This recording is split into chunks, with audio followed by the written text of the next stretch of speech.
Fala, meu lindo!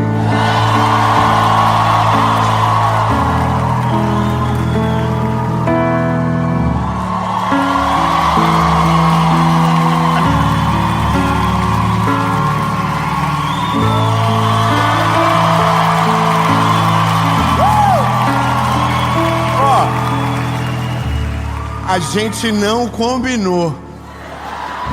É que a gente tá em Tubarão, Santa Catarina. Irmão, se você não veio pra cá ainda, vem. É a nossa segunda série já nessa cidade maravilhosa. E eu tenho certeza que a mensagem que você vai ouvir é uma palavra de Deus pro seu coração. E aí, tá melhorando. E aí, então, antes de começar, eu só quero te pedir um favor muito importante.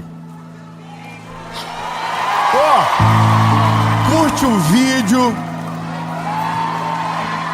comenta, compartilha, manda pra todo mundo.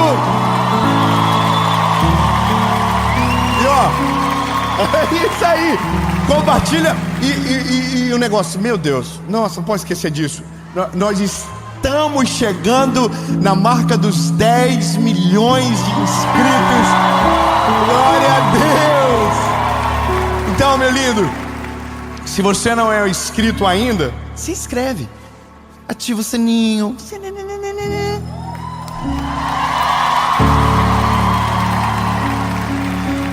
Oh, meu Deus, veio o sininho. E vamos para a mensagem.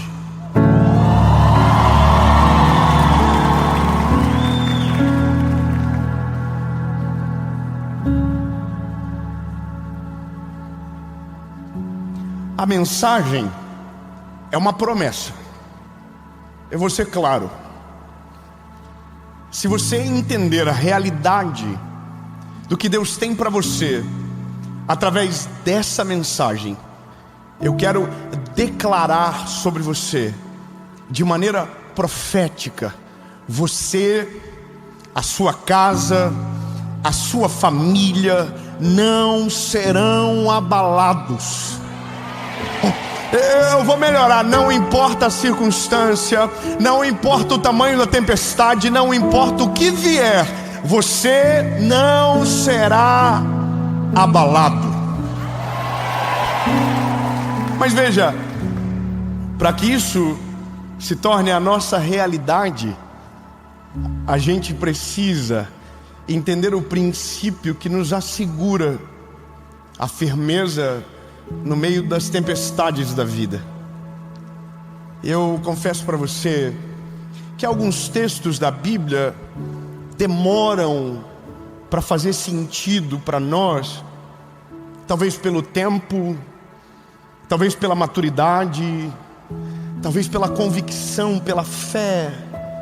Mas em algum momento da vida, o Senhor nos expõe a algumas palavras que, quando ouvimos, não conecta de primeiro grau ou de primeira vez, sabe?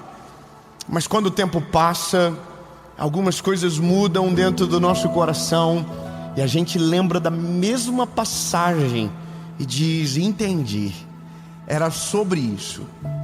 E a passagem que eu leio para você agora é uma passagem que eu ouvi quando eu tinha 19 anos de idade.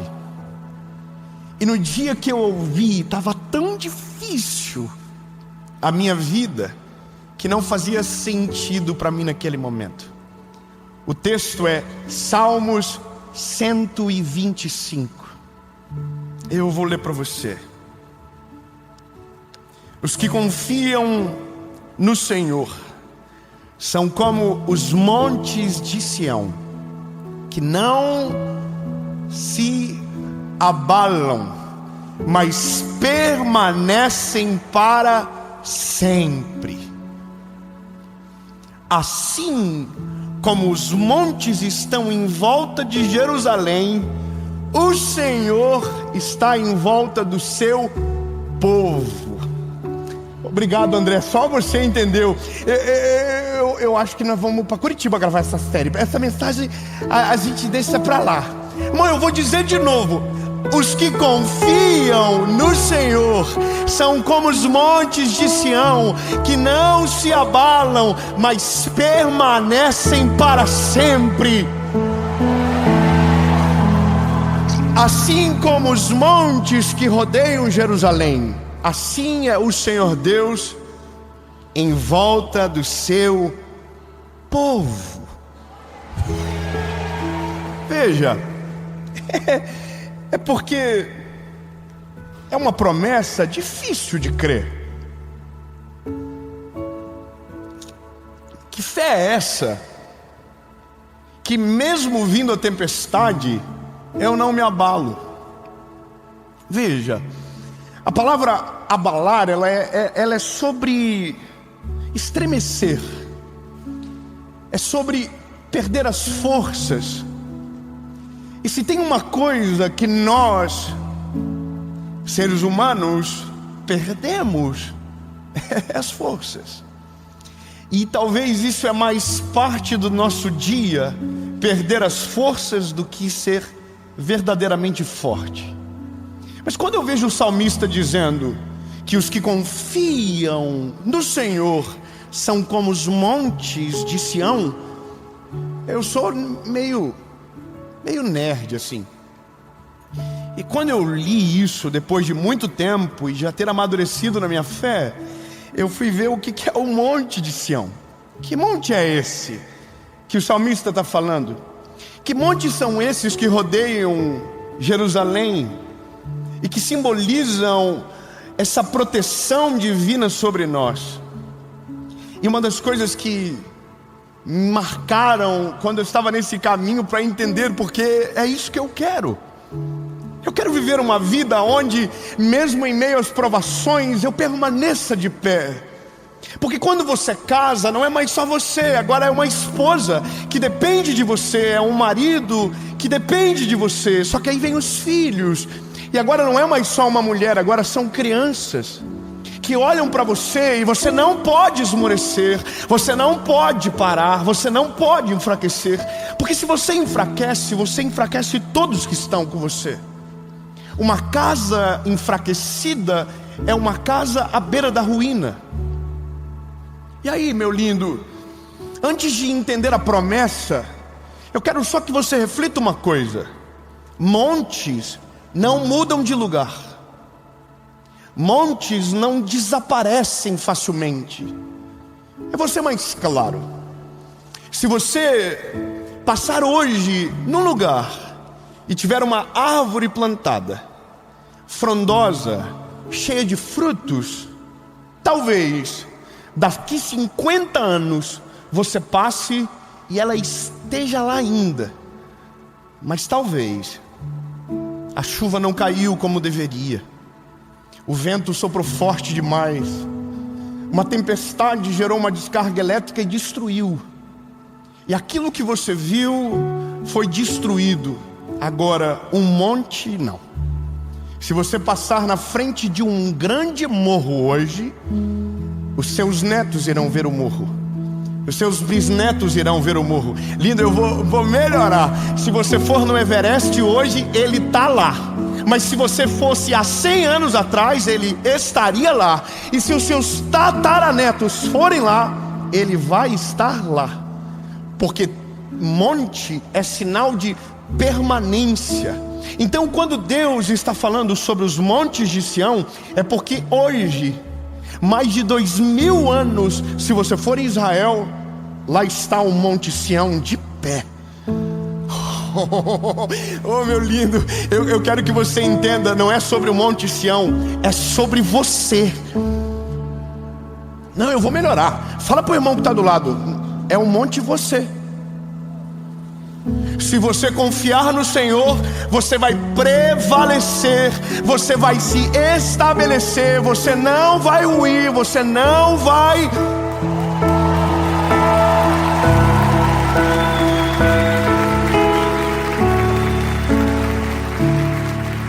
Eu sei que é maravilhoso, mas a gente tem problema quando é muito poético. A gente precisa de prática. A gente precisa olhar e dizer: está aqui. Não é só alguém declamando, é alguém que viveu e conseguiu passar para frente a mensagem. Veja, a promessa é clara. Se você confia, você não se abala. Se você não se abala, é porque você confia. Amém? Só que temos mais um problema. A gente é muito desconfiado. Sim ou não? Tem dia que a gente acorda dizendo: I love you, Jesus. Mas tem dia que a gente não acredita em nada, não acredita em ninguém, não acredita no Senhor. Só que se a condição da promessa é confiar nele, o início de um abalo é justamente quando você perde a fé em quem te sustenta no meio da crise. E é isso. Quando o Senhor me fez entender que só dá para viver a promessa quando eu respeito o princípio, o meu cuidado foi: Senhor, então como eu transformo uma fé instável em uma fé sólida? E aí existe duas maneiras: ouvir a palavra de Deus, porque a Bíblia diz que a fé vem pelo ouvir. Então você não pode ouvir pouco, você precisa ouvir muito.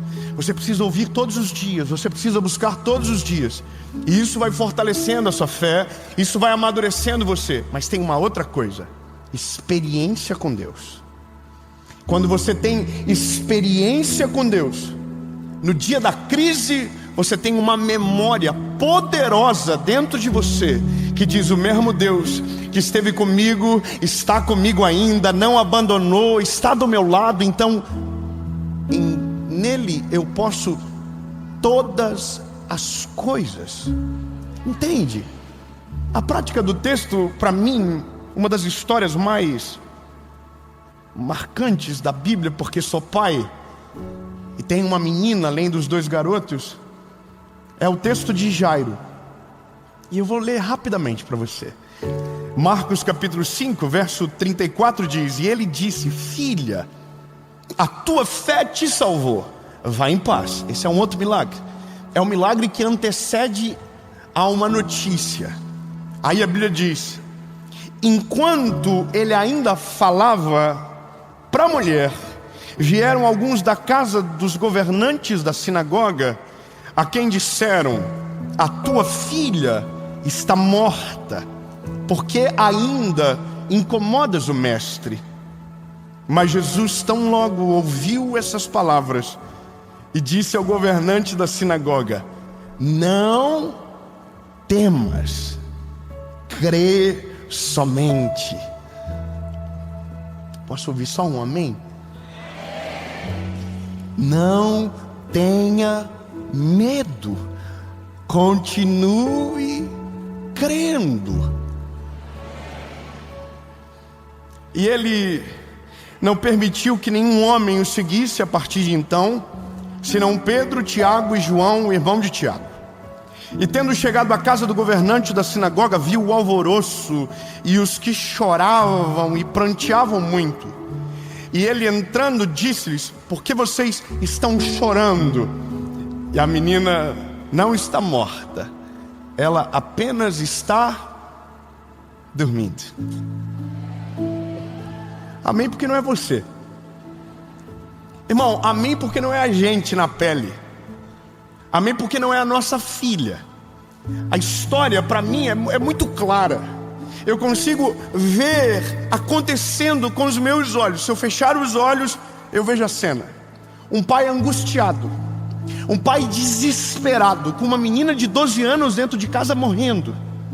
Veja, não é uma história breve, é uma história de 12 anos. É a sua filha que está lá. E você pediu uma visita para viver um milagre. E você vai viver um milagre. Quem você pediu para dar a visita vai visitar você. Veja, Jesus disse: eu vou. Então agora você descansa, porque aquele que pode está indo na tua direção. Só que enquanto ele está indo, uma mulher interrompe, toca toca no manto de Jesus. E a Bíblia diz que ela tinha uma doença há 12 anos. Não é coincidência pura. Alguma coisa está intrínseca no texto e às vezes a gente escapa sem entender. Mas o tempo de vida de uma é o tempo de doença da outra. Deus é o que sabe a urgência, o tempo e as estações de como vai fazer. Só que veja, Jesus está falando com a mulher. Jesus não está olhando para o Jairo. Jesus não está falando com o Jairo nesse momento. Ele está dizendo para a mulher: ei, linda, a tua fé te salvou. Só que enquanto Jesus está falando com ela, a Bíblia diz que os rapazes da sinagoga chegam para Jairo e dizem: ei, acabou, a menina morreu, não incomode mais o mestre.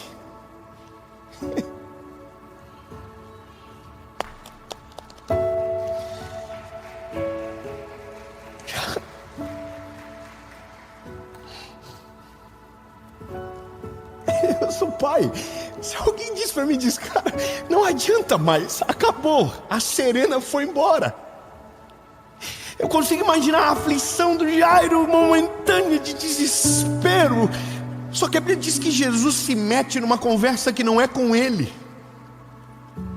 Eles não vieram falar para Jesus, eles vieram falar para Jairo. Jesus não está falando com Jairo, Jesus está falando com a menina. Mas quando a conversa chega do lado, Jesus é curioso igual a gente, irmão. Irmão, se der uma briga no avião, eu mudo de assento para entender a confusão. E aí quando eu olho para Jesus ouvindo uma conversa que não é com ele, eu digo: caraca, Jesus ouve as conversas que nem são com ele, irmão. Então tome cuidado com tudo que você diz, porque mesmo que você não está endereçando a ele, ele está te ouvindo. Amém? Só dá medo em mim isso? Porque eu digo umas coisas que até eu duvido de vez em quando. Bom, Jesus se meteu na conversa, que não é com ele. Mas Jesus não fala para quem está dando a notícia. Ele fala para quem está recebendo a notícia. Ô Jairo, eu imagino que o diálogo devia ser muito diferente, assim, de intensidade, sabe? Jesus está falando num tom com a mulher, mas com ele está assim: Jairo, ei!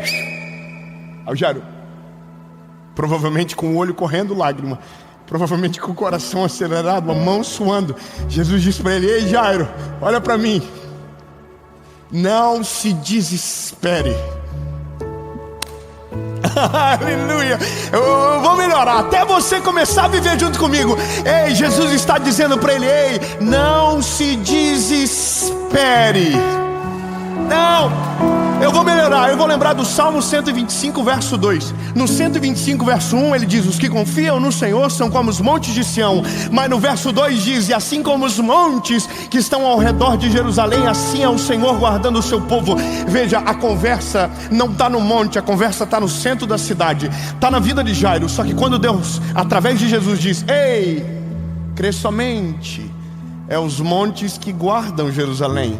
Meu lindo, eu posso ser claro com você? Não existe possibilidade de Deus te abandonar no dia difícil. Não existe possibilidade de Deus não saber o que você está sentindo. Não existe possibilidade de Deus virar as costas para você. Não existe a possibilidade de você ser abandonado pelo Deus que criou os céus e a terra. Não existe possibilidade. Então existe uma forma de resolver o que acontece no meio da crise: continuar olhando para Ele e crer de todo o nosso coração. Agora pode. Ó,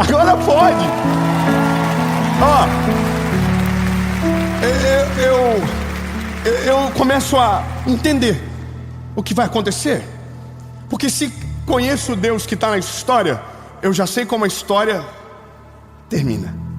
Quando Jesus diz: crê somente, eu já digo assim: vai curar. Irmão, eu não sei você, mas eu vou assistir filme, eu começo o início do filme já tentando imaginar como vai ser o final. E quando eu tento descobrir o que é o final, normalmente eu me lasco no fim, porque é totalmente diferente. Você cria uma expectativa, o final do filme chega e a expectativa não se cumpre. Só que com Jesus, a expectativa não é alterada, ela cumpre o que a palavra diz que ela é. Ai meu Deus, eu vou ser melhor. Lindo, a história de Jesus está na palavra. E a Bíblia diz que Ele vela para cumprir a sua palavra. Ou seja, Deus não trabalha com surpresa. Deus está cumprindo aquilo que Ele prometeu na palavra.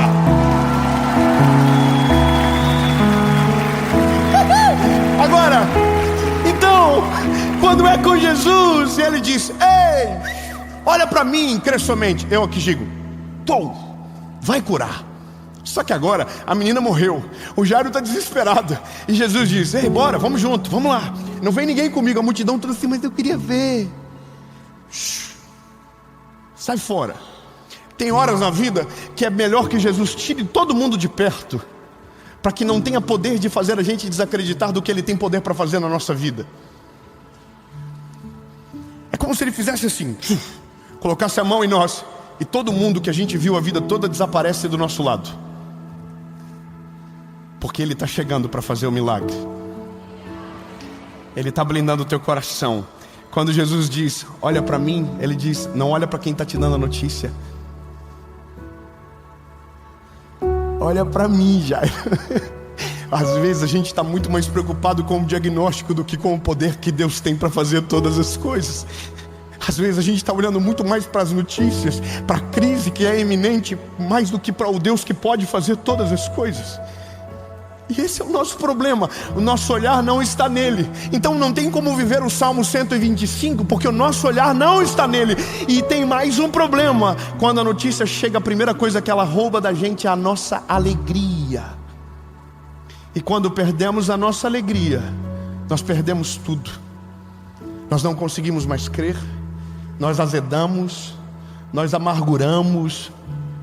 E aí é onde surge os doentes emocionais da nossa geração, que perderam a alegria. Meu lindo, deixa eu liberar uma palavra de Deus sobre você. Não perca a sua alegria, não perca o brilho dos teus olhos. Continue olhando para Jesus, continue crendo. Eu sei o que você pensa, mas Dave, você não está no meu lugar, você não sabe o que eu estou passando, você não sabe o que eu estou sentindo. Meu lindo, mas eu quero que você saiba que eu não estou te dizendo baseado no que você está vivendo, eu estou dizendo baseado em quem Deus é. E Ele é poderoso para fazer todas as coisas. Ele é poderoso para reverter o diagnóstico. Ele é poderoso para abrir portas que ninguém tem poder para abrir. Ele é poderoso para fazer tudo aquilo que te prometeu. Então, lindo, continue crendo. Agora, se você supera a primeira fase, a segunda fase traz para você uma experiência sobrenatural. Você não desiste, você continua crendo. Então agora vem o sobrenatural. Eu vou te falar uma coisa. Ano passado nós estávamos em Israel, nesse mesmo período que estamos gravando agora. E no dia que estávamos no Mar da Galileia, gravando uma série, um casal veio pedir uma oração específica. E a oração específica era: eles estavam renovando os votos. Incrível, renovar os votos na frente do Mar da Galileia. E eu já estava... Aí eles disseram para mim: mas tem um sonho que há muito tempo a gente deseja e que ainda não aconteceu. A gente quer ter um filho, mas a gente não pode. Quando ela disse não pode, eu já lembrei do final do filme. Ah, meu Deus, vamos de novo. Quando ela disse não dá, eu lembrei de alguém que faz dar.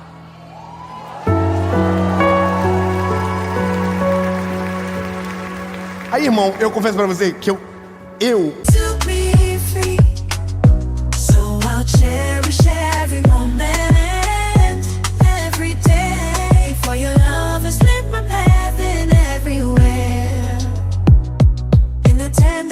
of your hand, I find the strength to rise and stand through every trial, every tear we've shed. Your love's been the shelter where I find my bed. For your love's been my anchor in life's stormy seas, a beacon of hope guiding me to be free. So I'll cherish every moment, every day. For your love has lit my path in every way. With gratitude in my soul, I'll sing this song. For the love we share is steadfast and strong. Eu sou muito vida louca, irmão. Eu já tô falando, dá até um nome pro bebê. Quando me fala uma coisa dessa, eu já tô assim, vai ter nome, já dá nome, já prepara. Porque eu creio, porque já vi com os meus olhos milhares de vezes mulheres estéreis dando à luz, pessoas com diagnósticos de fim, vivendo novos começos. Eu já vi casamentos perdidos sendo restaurados. Eu já vi filhos longe de casa voltando para dentro de casa. Os meus olhos já viram. Então eu já conheço o final do filme.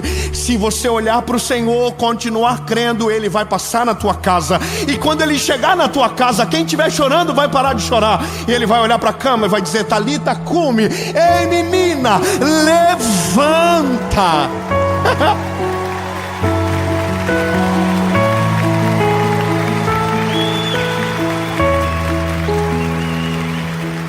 Então agora, eu sei o final da história, mas eu também já sei o final da história da mulher de 1 ano atrás. O filho dela já nasceu, o filho dela já tem mais de 2 meses de idade, o filho dela tem um nome. Aleluia! Então, lindo, eu quero lembrar você, não importa a circunstância, não importa o tamanho da tempestade, há um texto que te defende a curto, médio, longo prazo. Os que confiam no Senhor são como os montes de Sião, que não se abalam, mas permanecem para sempre. Assim como os montes estão em volta de Jerusalém, o Senhor está em volta do seu povo. Então, lindo, você não será abalado. Tudo aquilo que Deus tem para fazer na sua história vai acontecer. Não importa o tamanho do milagre, o Deus que faz é maior do que a provação que você vive e tem poder para fazer todas as coisas. Então, olhe na minha baguinha do olho. Você não será abalado.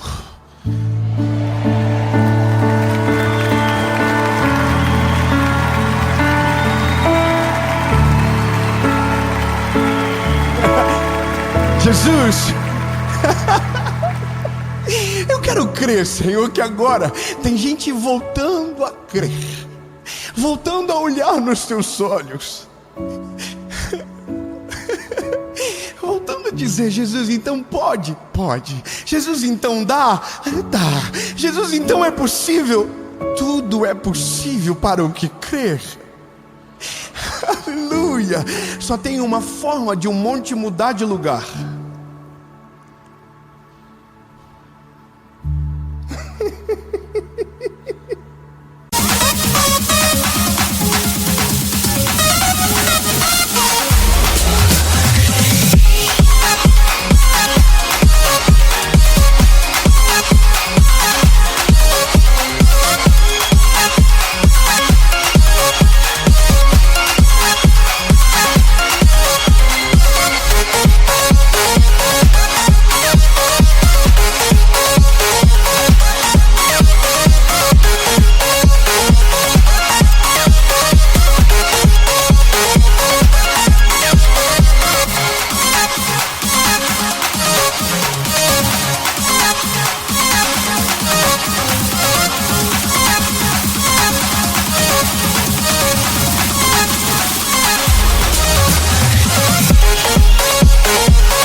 Forma de um monte mudar de lugar. Eu sei que a gente começou a mensagem dizendo que montes não se mudam, mas tem uma forma de um monte mudar de lugar. A Bíblia diz: se você tiver fé, do tamanho de um grão de mostarda. Você vai dar ordem para o monte e ele vai mudar de lugar.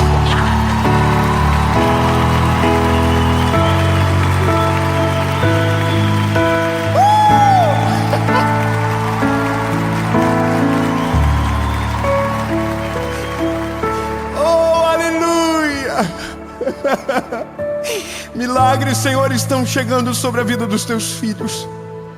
Em nome de Jesus, Senhor, nós não seremos abalados. Nós viveremos da Tua glória, nós viveremos da Tua graça.